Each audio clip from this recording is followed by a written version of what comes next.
Salut les amis pêcheurs et passionnés de nature, c'est Clément, votre guide pour des aventures aquatiques inoubliables. Aujourd'hui, on va décortiquer ensemble le pronostic de pêche pour le 13 janvier 2026 en Belgique. Et laissez-moi vous dire, ce jour-là, la nature nous réserve quelques surprises qui pourraient bien transformer votre sortie en une véritable partie de plaisir. Vous pensez que l'hiver rime avec bredouille? Détrompez-vous? Je vais vous montrer pourquoi ce 13 janvier pourrait être un jour vraiment spécial, avec des astuces concrètes pour remplir vos épuisettes. Restez branchés, car les informations que je vais vous donner vont changer votre approche de la pêche hivernale. Alors, quels sont nos meilleurs atouts pour ce 13 janvier? Dans les eaux belges, même en plein hiver, certains de nos amis à nageoire sont bien actifs. On va se concentrer sur la perche, le brochet, le cendre et bien sûr nos fidèles poissons blancs. Commençons par la perche et le cendre, deux carnassiers que j'adore pour leur combativité, même par temps froid. Où les chercher, mes amis? Avec des températures de l'air plutôt douces pour la saison, entre 8 et 9 degrés Celsius, et des eaux intérieures probablement au-dessus de 3 degrés Celsius, ces poissons auront tendance à se regrouper dans les zones plus profondes et les structures qui retiennent la chaleur.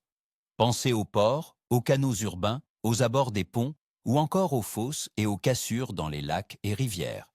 Ces endroits offrent souvent un abri et une source de nourriture plus concentrée. Pour la perche, une petite tête plombée avec un leurre souple de 2 ou 3 pouces, animé très lentement sur le fond, fait des merveilles. N'hésitez pas à varier les coloris, mais les tons naturels ou légèrement flashy, comme le chartreuse, peuvent déclencher l'attaque. Pour le cendre, qui est souvent un peu plus méfiant, un leurre souple plus grand, de 4 à 5 pouces, monté en vertical ou à gratter lentement, sera parfait. La clé, c'est la lenteur et la détection des touches subtiles. Ensuite, le sort-brochet. Bonne nouvelle, la pêche au brochet est encore ouverte en ce 13 janvier, avant sa fermeture saisonnière à la fin du mois. Avec des conditions plutôt stables et douces, le brochet pourrait bien être de sortie. Cherchez-le près des herbiers restants, des branches immergées ou des nénuphars desséchés, là où il aime se camoufler et attendre ses proies. Les zones moins profondes qui reçoivent un peu de soleil en après-midi peuvent aussi être productives si la température de l'eau y est légèrement supérieure. Un leurre souple de bonne taille, entre 6 et 8 pouces, monté sur un hameçon texan pour éviter les accros, ou un jerkbait suspending animé avec de longues pauses, sont mes choix favoris. N'oubliez pas un bon bas de ligne en fluorocarbone ou en acier pour éviter les coupes. Et enfin, nos chers poissons blancs, comme les gardons et les brèmes.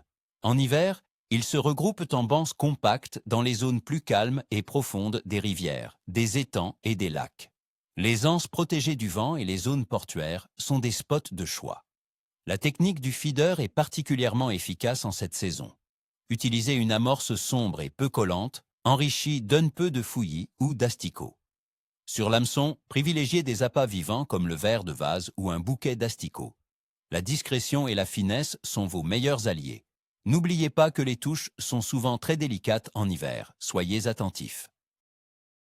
Passons maintenant à l'analyse des conditions, la base de tout bon pronostic. Pour ce 13 janvier, la météo en Belgique s'annonce plutôt clémente pour un mois de janvier. Nous aurons des températures maximales autour de 8 à 9 degrés Celsius, ce qui est bien au-dessus des moyennes saisonnières qui tournent habituellement entre 1 et 6 degrés. Le vent soufflera du sud-ouest, avec une force allant jusqu'à 4 Beaufort. Un vent du sud-ouest est généralement plus doux et peut contribuer à réchauffer légèrement les eaux. Attendez-vous à de légères averses tout au long de la journée et de la nuit. Ce temps stable, sans gros bouleversements barométriques ni chute brutale des températures, est un facteur positif pour l'activité des poissons, qui n'aimant pas les changements brusques. La pression atmosphérique semble relativement stable après les jours précédents, ce qui est un bon signe. La température de l'eau, comme on l'a vu, sera froide, autour de 7 degrés Celsius en mer, et probablement dans les basses températures positives en eau douce. Mais cette douceur relative de l'air pourrait aider à maintenir les eaux intérieures juste au-dessus du seuil critique de 3 degrés Celsius, au-delà duquel les poissons blancs continuent de s'alimenter. La température de l'eau est cruciale. Elle influence directement le métabolisme des poissons et donc leur appétit. Une eau stable et légèrement moins glaciale que d'habitude, c'est une bonne nouvelle. Et la lune dans tout ça? le 13 janvier 2026, nous serons en phase de dernier croissant, avec une illumination de seulement 24%. Selon les vieilles croyances de pêcheurs, le dernier croissant est souvent considéré comme une période de pêche moyenne à faible. Cependant, de mon expérience, les facteurs comme la météo et la température de l'eau ont un impact bien plus direct en hiver que la phase lunaire. C'est un élément à prendre en compte, mais pas à laisser vous décourager si les autres conditions sont bonnes. Alors, ma conclusion pour ce 13 janvier? Je dirais que le pronostic de pêche est moyen à bon, tirant vers le bon siwas pour les carnassiers et les poissons blancs. Les températures douces pour la saison, la relative stabilité des conditions météorologiques et un vent du sud-ouest sont des atouts majeurs. Certes, il y aura de la pluie légère, mais cela ne devrait pas trop affecter l'activité, surtout si vous pêchez dans des zones abritées. Le brochet sera encore prenable et les perches ainsi que les cendres, s'ils sont localisés, offriront de belles prises.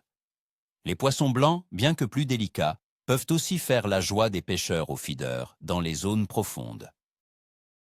Voilà mes amis, vous avez maintenant toutes les clés en main pour une sortie réussie.